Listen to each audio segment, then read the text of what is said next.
One of the powerful principles, most powerful principles regarding the way this field works is the fact that the field appears to be holographic in nature. The definition of a hologram is that it's a pattern. No matter how finely divided the pattern is, the whole remains, even in the smallest portion. For example, a few years ago there were bookmarks, shiny little foil strips, and when they were shown in direct light, that had an image of a rose fully in bloom, or the image of Mother Mary, or the image of a dolphin jumping over a pyramid.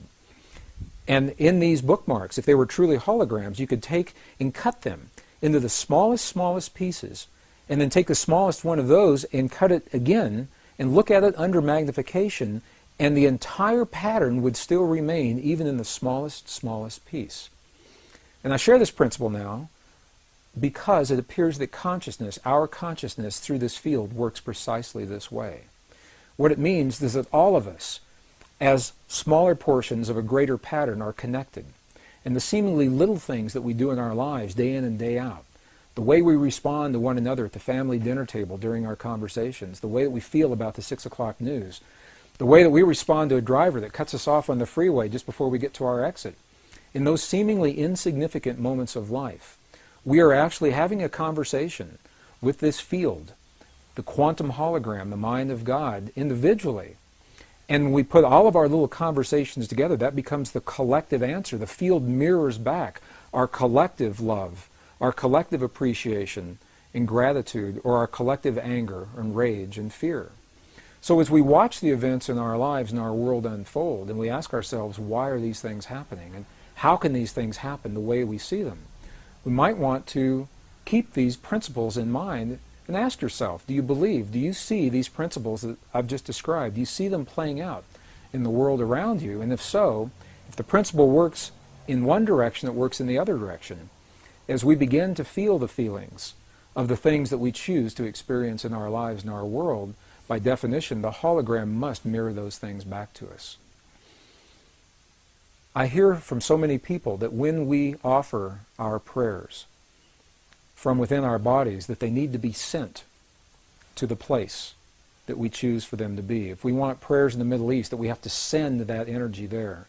Or if we want prayers of healing for our loved ones, that we somehow have to transmit from our bodies to where our loved ones actually are. Well, I know that these principles are well-intentioned. What the hologram says to us is that we don't have to send anything anywhere. It says that when we feel a feeling in our bodies, it already exists everywhere because we are part of that whole. Just like the pattern is complete, no matter how small we cut that bookmark, we are little pieces of this greater hologram, of this greater consciousness. And by virtue of simply feeling and using the energy to create what we choose within our bodies, it already exists everywhere all the time. Maybe you've had this experience. Have you ever gone to pick up the phone to call someone that you have an affinity for and found that they were already on the other end of the line? My mom and I have this experience. I try to call her at least once a week from wherever I am. It's not unusual for me to pick up the phone and find that she's either already there or her line's busy because she's calling me in that very moment. So when that happens, what is it that's occurring? How does the information get from where I am to where she is so that we're having that simultaneous connection? And I know almost everyone has had this experience before. And the quantum hologram, perhaps, the holographic principle, this is the answer to this question. It's because when we feel something in one place, to some degree that feeling is already existing in every other place. And to the degree that we can focus that feeling within our bodies and hone our ability to feel those feelings clearly in our hearts, rather than simply think them in our minds, to that degree we have the opportunity for the kinds of healings that we see in the medicineless hospital, and for the effects that we feel inside of our bodies to be carried beyond our bodies into the world around us. So what does this information say to us today, really, about the way we live our lives and what we see happening in our world? Well, at the very least, what it says is that there's something out there. There's a field, a living intelligence that links, it connects everything in creation, excluding nothing. Whatever we see happening in our world, whatever we have happening in our bodies, we know by virtue of this principle that it's part of everything else. We know that we are linked to the field through what we call thought, feeling, and emotion. And specifically, the feelings in our hearts are the language that speak to the field. It's the language that the field recognizes.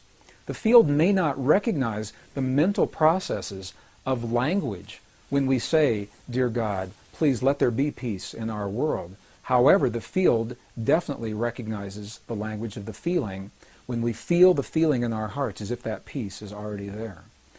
These are the principles, some of the most subtle and the most empowering principles that were left to us by the ancients in the language of their time.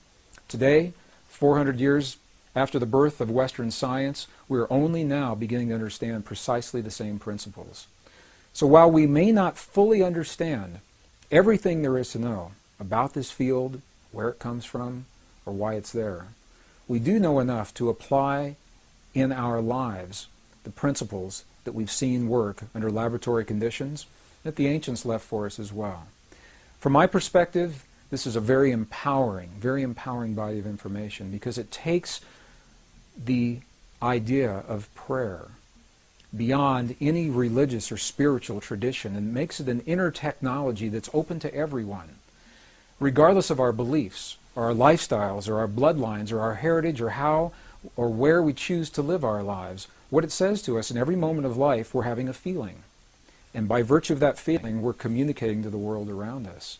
So rather than seeing a prayer as something that we do every once in a while, when we'd like to change our world, and then we stop the prayer and get up and walk away, perhaps we can redefine prayer as the way that we feel in our lives, and because we're always feeling in every moment in life, life becomes the prayer. Life becomes the living prayer. We can always have the feelings of peace in our hearts, whether we're driving down the freeway or studying in our classroom or going to the mall or the airport. To some degree, we can feel that feeling of peace. Life becomes the prayer. And as we look at the world around us and we see a world that so many people is changing so very, very fast, some people feel the world is absolutely out of control, feel powerless to do anything about it. These subtle principles remind us that we're part of all that we see, that the world around us is nothing more and nothing less than a reflection of what we have become from within. And in the language of those who have come before us, we're reminded that we must become the very things that we choose to experience in life. We must become the peace and the healing, the cooperation, the compassion, the love, the nurturing that we choose to experience in our lives. We must become those very things so that the field has something to mirror back to us. And in that way, we each are given the guidelines, hopefully, to help us to become better people. And as we become better people in that way, we build a better world.